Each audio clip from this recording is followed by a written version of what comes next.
Look, Geto's character is extremely interesting, and his dynamic with Gojo is one of the best in this series. However, I'm actually dumbfounded as to how he's so weak, regardless of how much the fandom likes to hype him up and say he's really strong.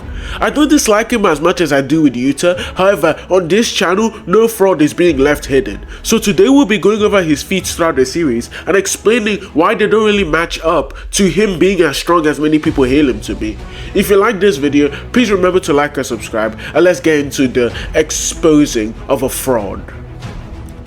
Upon initial introduction into the series, Geto is shown to be a character who complements Gojo. Compared to the rest of Jujutsu High, Geto stands at least on a comparable level to Gojo. We see that they constantly go on missions together, something which seems to change as Gojo gets stronger, and overall the narrative seems to imply that they both cover each other's weaknesses. Where Gojo is unable to actually relate to the weak, Geto tries to help him out doing that. I'm not really here to do a narrative analysis, but let's continue on. We see on screen that they get into fights and Geto is comfortable with actually challenging Gojo. However, whether or not Gojo would go all out on his friend and use his techniques on Jujutsu ground is debatable at best. So already the initial message that the fandom tries to push to present them as rivals is already null and void. And now we can get into his most controversial statements. To be honest, the fact that people even dare to imply relativity between Gojo and Geto is laughable. So let's tear down this false narrative. It's stated multiple times throughout the series that Gojo and Geto are the strongest. However, what this means is left up in the air, and in fact it is heavily implied that in reality, Gojo and Geto are the strongest as a duo. This makes sense and is very consistent, as not only are they stated multiple times in multiple promos and guidebooks to be the strongest duo, but also the immense gap between them in terms of strength cannot be explained if you interpret this as they are both equals in terms of strength via the statements. And this gap in strength seems to be evident when we analyze the performances against Toji Fushiguro, one of the most important characters in the series, and he's famous as the Sorcerer Killer. Throughout the preparation phase, before Toji goes in to assassinate the Star Plasma vessel Riko, he seems to take extra steps to prepare for Gojo and doesn't even include Geto. In fact, no once does he even comment on him. He tells us that there is nobody who can take down the Star Plasma vessel as long as Gojo is there. Though you could take this as some form of implication that a full power Team Gojo could beat Toji, that really isn't what I'm here to talk about. What this does seem to imply though is that he's mainly taking precautions for Gojo rather than for Geto. Now you may be wondering the same thing as I am right now. If they were relative and their abilities seem to match up equally well and complement each other, then it will make more sense for Toji to prepare for both of them.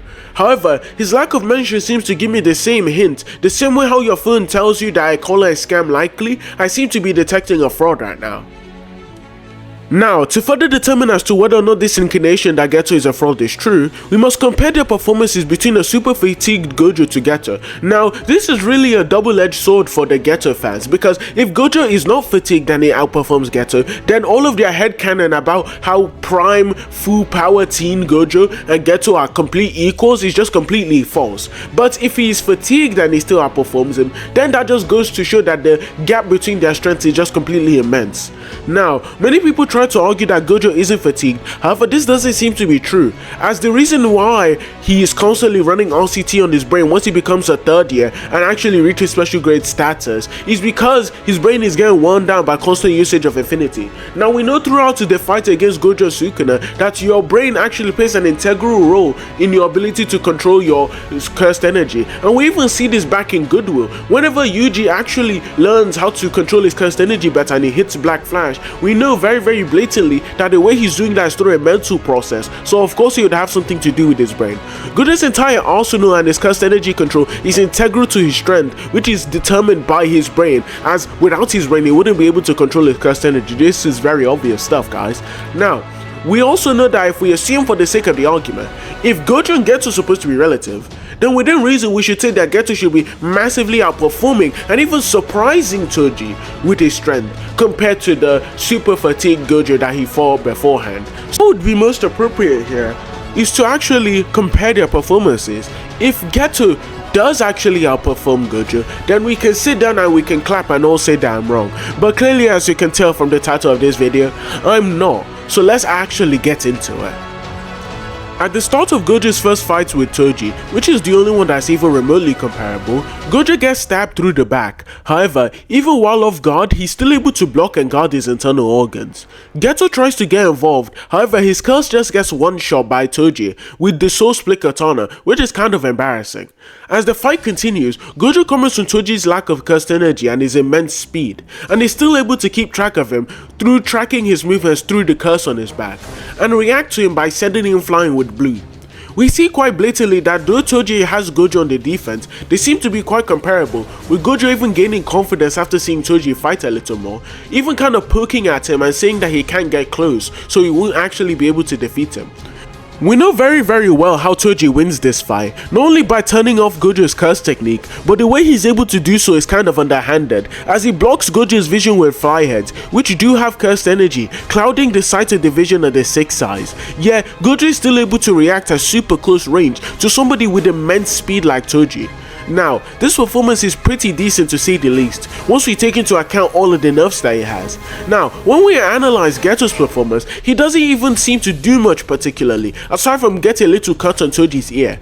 Every curse he throws at Toji gets completely torn apart, and immediately he makes the mistake of getting in close to Toji, and gets knocked back by Toji's curse and then cut down. We're even told that Geto's rank at the time is grade 1, just as a side note, already lending further credence to the fact that he isn't actually the strongest sorcerer at the time, seeing as he's still a grade 1, which multiple other people aren't. So I don't understand how people still have this false conception. So again, Toji literally struggles way more against Gojo compared to against Geto, and all of the prep that he does for Gojo compared to Geto just seems to lend further credence to this. So now that we've thrown this false narrative out of the way, this is just point 1 leading towards the conclusion that Geto is actually a fraud. So now let's analyze his performance against Yuta. As we've already established before, Geto only has feats when working in tandem with Gojo, which you already know. Now, when we get into Volume 0, we see loads of statements about Geto. Some are very controversial, so we'll go over them piece by piece. Geto in Volume 0 has arguments several orders of magnitude better than the Teen Geto arguments, though admittedly that's because all of the Teen Geto arguments are bad. So let's go for it. We know that in Volume 0 that Geto has multiple high-level curses, such as the one we see in Chapter 2 of Volume 0. Yuta, early on, has to harness some of Rika's power to win the fight against the curse, and I'm not even gonna lie, when Geto initially pulls up with a little smile in the middle of the panel, it just looked kinda intimidating to me. The first statement people use to try and upscale Geto is a statement where Gojo says the enemy is too strong. Now, most of the time, any rational person will just interpret this statement to mean that Geto is too strong in comparison to Ichichi. However, certain people within the Jujutsu society decide that they want to interpret things in a idiosyncratic, proprietary manner, where they say that Geto is too strong for Gojo. However, the entire panel debunks this line of reasoning by itself, as he's trying to ease up Ichichi's worries about whether or not he messed up by being too lackadaisical, and Gojo tells him that no, it isn't because you're too lazy, but in reality it's because Geto is too strong for him. There is no mistake being made here because there would be no way to avoid it. It's very simple, so I don't understand why certain debaters and scalers looking at you, Curse Valor, try to interpret it in this very weird way. This also isn't very narratively consistent, seeing as Gojo is just stated to be the strongest even by Yuta, who beat Geto, so yeah. The second statement is much stronger, as Geto evaluates that their chances of winning the war are much higher, almost at 99% if they are able to take Rika. To first respond to this, we must determine what the war is for. This is made easy as Geto tells us what the war is for. The war is to crush the cornerstone of Jujutsu society, that being Jujutsu High. But the real question here is, how would they do so? We know that the higher ups play the most integral role to Jujutsu society, as they are the top of the hierarchy, even stated by Sukuna himself, and overall they control every single action that goes on, including missions and how we handle certain issues. If they were to be killed, then the most vital part of their society is fallen, and Jujutsu society would eventually collapse, kinda like taking out the president without any replacement.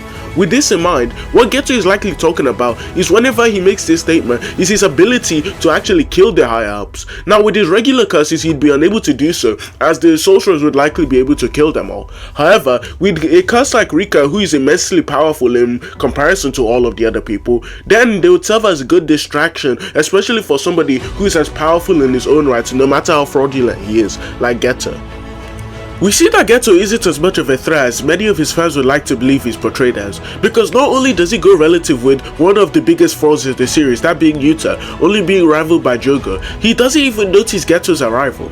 This means that likely Yuta isn't even a skilled sorcerer yet, and is merely just really immensely blessed with large amounts of cursed energy, as is stated by Nanami that the hallmark for any skilled sorcerer is the ability to sense before seeing. After playing around the two fodder characters and looking in the mirror for positive affirmations towards him being the biggest fraud in the series, the battle of the strongest frauds commences. Upon initially arriving, Yuta is able to one-shot all of Geto's curses with a simple usage of curse speech. He then comes down and gets even angrier that he's a fraud, and engages in battle with Geto. Throughout the entire fight, Geto and Yuta go extremely relative. However, at the start it's made extremely clear to us that Geto has the upper hand, mainly because of the fact that Rika has to bail him out multiple times before Yuta gets hit in the head with Playful Crowd. The reason this doesn't make him any less of a fraud, however, in my mind, is that taking advantage of Yuta's inexperience for cocky little one-liners isn't really the hallmark of someone who is strong, especially when he gets punched in the face immediately after. We see that immediately Yuta gets faster after gaining a rudimentary grasp of how to use cursed energy. He's able to outpace and almost kill Geto. However, Geto takes advantage of his lack of Jujutsu knowledge again, and the sword breaks before he could die. Though the anime team seem to be a bunch of Yuta and Geto glazers, as not only do they let Yuta land a black flash without any warning or even an implication in the manga, they also let Geto take it to the face like a brick wall, which lead into arguments like this. This debate that I'm about to put on screen, absolutely horrendous. I don't know how the anime team let this happen. It is taking something and taking it to the power of 2.5, right? And so for some clarity on that, for some context, we have heavyweight boxers in the real world that can hit with a PSI, a pressure per square inch, I believe it is, of around 1,000. And if you were to apply a 2.5 power to 1,000 PSI, that becomes 31 million PSI. So here's the point. Hold on, wait, really quickly. Here's the point I'm going to make to you, okay? Geto is hit with a black flash from Yuta and doesn't even bleed. He just kind of shakes it off and gets up, and that's when they engage in the final clash. What I'm going to argue is, even if I want to grant, and sure, I'll grant it, that Yuta got stronger by the culling games, for it to be a multitude of strength difference to make up for the black flash that he hit in Volume 0, I think that requires an extraordinary amount of evidence. As you can see, folks, the person debating right here, gosh, he's let this anime stuff go to his head.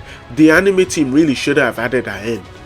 At the end of the fight, however, this is where the average reading comprehension of the Geto fandom takes a massive nosedive, as they choose to interpret the statement of Yuta surpassing his limits of cursed energy as him surpassing every single limit of cursed energy, rather than just his own. Again, this doesn't seem to be something I need to go over, as it is very obvious that contextually what he's referring to is Yuta's own limits, so again, I don't understand how people choose to interpret it that way. A far more interesting point is that Geto and Kenjaku have the same physical stats, cursed energy amount, and manipulation. This, however, like most of the other points gone over, is very weak. Not only due to the fact that Kenjaku has 10 million curses. Now, the relevance of this may not be apparent to you upon first glance. However, the fact that he has such a high amount compared to Geto's 2,000 means that he's been going on field trips just to beat up curses and absorb them, and this constant level of physical exertion will lead to an increase in stats. The point of cursed energy is also completely voided, seeing as Kenjaku has lived for thousands of years and has been in thousands of fights, which would lead credence to the fact that he's stronger, as well as the fact that we know that he has a domain, which Geto likely doesn't, because it would make no sense for him to use his maximum technique if he has a stronger one which he could use to immediately beat Yuta and also just take Rika from him immediately. But hey, maybe I'm blind and maybe I'm interpreting it wrong, but that just doesn't seem to be the case. Overall, Geto really has no good feats that get him above Choso, so I don't understand the hype that goes around him. Next, we'll be going over Jogo and showing that no fraud is going to be left hidden. If you like these type of videos, which I know you did, please remember to like and subscribe, and have a nice day.